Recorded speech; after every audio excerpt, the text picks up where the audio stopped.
વડોદરામાં આમ આદમી પાર્ટીના પ્રદેશ પ્રમુખ અશોક ઓઝા સામે ગંભીર આરોપો નોંધાયા છે। ફરિયાદમાં પીડિતાએ જણાવ્યું છે કે પતિને નોકરી અપાવવાના બહાને અશોક ઓઝાએ તેની સાથે દુષ્કર્મ કર્યું। વડોદરામાં આમ આદમી પાર્ટીના પ્રદેશ પ્રમુખ અશોક ઓઝા સામે ગંભીર આરોપો નોંધાયા છે। પીડિતાની ફરિયાદ મુજબ આરોપીએ દારૂ પીવડાવી અને અશ્લીલ વિડીયો ઉતારી લીધા અને વિડીયો વાયરલ કરવાની ધમકી આપી હતી।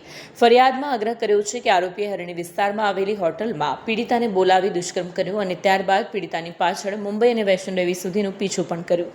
પીડિતાએ અશોક ઓઝા, તેના પુત્ર, પત્ની અને પુત્રી સામે ફરિયાદ નોંધાવી છે। કપુરાઈ પોલીસે અશોક ઓઝાની ધરપકડ કરી છે અને અન્ય આરોપીની શોધખોળ શરૂ કરી છે।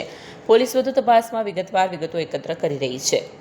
જે પુત્રએ જે ગત માર્ચમાં બળાત્કાર કર્યો તેના અનુસંધાનમાં જે આ ભોગ બનનાર છે તે તેની માતા મોતીબેન અશોકભાઈ ઓઝાને કહેવા ગઈ તો તેમણે પણ તેનું ઉપરાણું લઈ અને તેને ધમકી આપી અને મકાન ખાલી કરી દેવાની પણ ધમકી આપી। પુત્રી છે તે તેના પિતાની સાથે આ જે ભોગ બનનાર છે તે વાત કરે તે રીતે અવારનવાર તેને ફોન કરતી અને પૈસાની પણ માંગણી કરતી।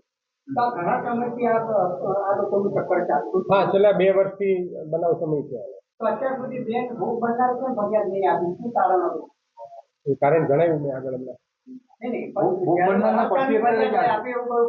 બળાત્કારની મને જબરદસ્તી કે થાય તેને દુષ્કર્મની પરિભાષામાં લેવામાં આવે છે, ત્યારે આની અંદર તો 2 વર્ષથી આ લોકોનું વચ્ચે ચાલતું હતું, તો કેમ અત્યાર સુધી મોડી ફરિયાદ? ટેકનિકલ ફરિયાદ એ જ કીધું મેં કે તેમની પાસે જે ભોગ બનનાર છે તેમનો નગ્ન વિડીયો હતો અને તે વાયરલ કરવાની ધમકી આપતો અવારનવાર, જેના કારણે ગભરાઈ અને જે ભોગ બનનાર છે તેમણે અત્યાર સુધી ફરિયાદ આપેલી નહીં। ભોગ બનનારનો પતિ ક્યાં છે? ભોગ બનનારનો પતિ છે એ એમના જણાવ્યા મુજબ છેલ્લા 3 વર્ષથી કોઈ જગ્યાએ જતો રહેલ છે બહાર, તેમના સંપર્કમાં નથી।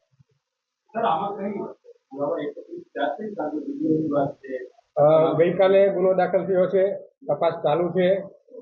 આરોપીઓ વિરુદ્ધ તમામ પુરાવા એકત્ર કરવામાં આવશે। આરોપીના રિમાન્ડ મેળવી અને જે બાકીના આરોપીઓ છે તેમની પણ ધરપકડ કરવામાં આવશે। Bureau report, Satya TV news, Vadodara.